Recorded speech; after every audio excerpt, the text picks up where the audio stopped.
In the last podcast of capacitors and inductors, I described the basic physics of the capacitor and inductor. In this part B, I'd like to put capacitors into circuits with batteries.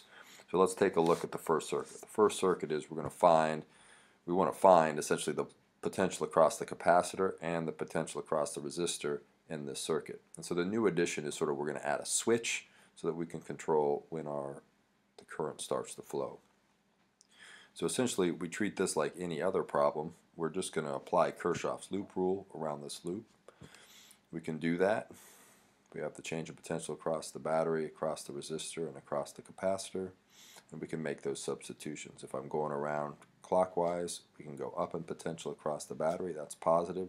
We can go down in potential across the resistor, that's negative, and down in potential across the capacitor, that's negative as well. And we know the form. The potential across the resistor is just given by Ohm's law, and the potential across the capacitor is given by what we determined before. And so this certainly is a differential equation, but it can be simpler if we just make the following substitution, right? By definition, the current is really the time rate of change of the charge. So if we make that substitution for the current, then we have essentially a differential equation that depends on Q and dQ. Okay, so we can solve that differential equation. We can look that up. We know how to do that. And essentially we find the charge on the capacitor is given by some maximum charge times this function 1 minus e to the minus t over RC. Right, so at time t equals 0, the charge on the capacitor is 0, which in this example, if we don't start with any charge on the capacitor, is indeed the case. And then sometimes we talk about RC as being the characteristic time constant, or the time constant for an RC circuit. How long does it take? Some measure of how long it takes to charge up, and we give that symbol tau, where tau is just R times C. So once we've determined that, then we can figure out what's the current, right? The current's just dq dt. We know Q. We can do that differentiation. And then we can notice that Q naught over C is really going to just be the maximum potential across the capacitor. So that's V naught. Really, it's going to end up being the potential of our battery divided by R. But V naught over R is really just going to be the maximum current whenever that maximum current occurs. Okay, so that's given by I naught e to the minus t over tau. Then once we have the current, we can find the potential across the resistor. That's given by Ohm's law. So we have a similar functional form. And then we can find, once we have the potential across the resistor, we can find the potential across the capacitor. That's just V naught minus the potential across the resistor, and that has the following form. So now let's look at a plot. So if we plot those answers, so these values are just what I found from previous slide, we see that the potential of the battery is just constant with time. That's what we expect. The potential across the resistor starts high and decreases to 0. And the potential across the capacitor starts at 0 and increases to the potential of the power supply, right? Which makes sense. We have no charge on the capacitor at the beginning. As time goes on, we put more and more charge on the capacitor until we can't push any more charge on the capacitor. And so what you can see from that is when the switch is first closed, the change in potential across the capacitor is 0. Okay, and so essentially the capacitor acts like a short, and when it's fully charged after a long time, over here the capacitor is fully charged, then delta Vc is just equal to the potential of the battery, and the capacitor acts like an open. Okay, so those are two rules of thumb that'll come in handy. Now let's look at the inductor. So we have the same circuit, same inductor. We want to find the potential across the inductor and the resistor. We're going to go through basically the same setup. We're going to apply Kirchhoff's loop rule. Ohm's law is the same for the resistor. We substitute what we did before, or what we had seen in part A. How does an inductor behave? What's the change in potential? How's that related to the current?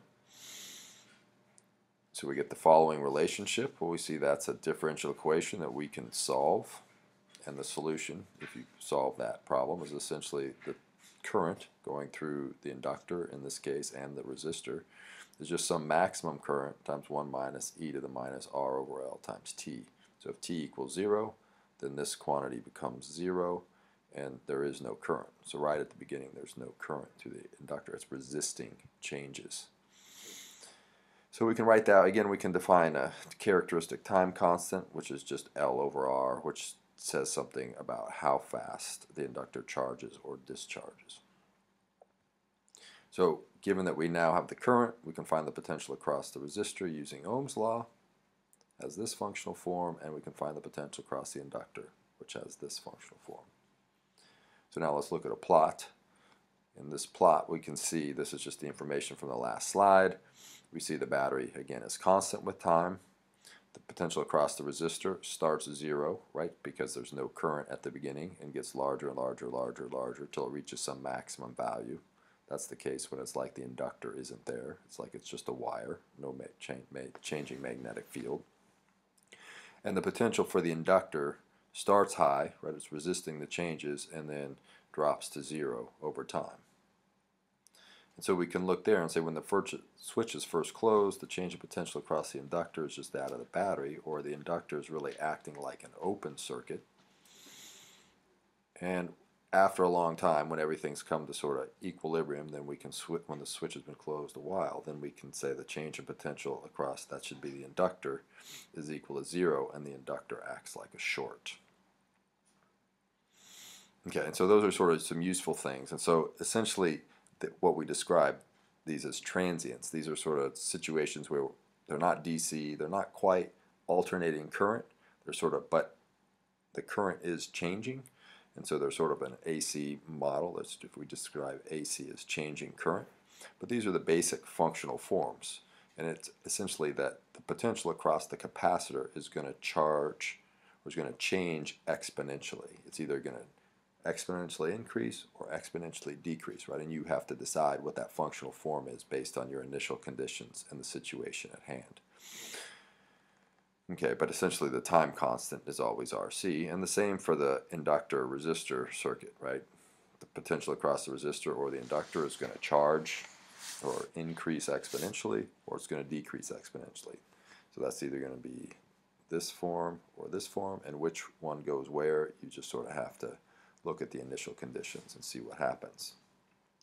Basically, though, as a general rule, when trying to figure out what's going on, we can think the instant just after closing a switch, so we'll call this time 0 plus, the effective resistance of the capacitor is essentially 0. It's like it's not there, right? It's like acts like a short for that brief instant of time until you've put charge on the capacitor. And after a long time, then the effective resistance of the capacitor is infinite, right? It's like an open. All the potential of the power supply will be across the capacitor. And similarly, or oppositely, for the inductor, if we right after we close the switch, essentially the effective resistance of the inductor is infinite. All the potential of the battery will be across the inductor. And after a long time, when the magnetic field isn't changing, the effective resistance of the inductor is approximately 0, right? It's just a wire.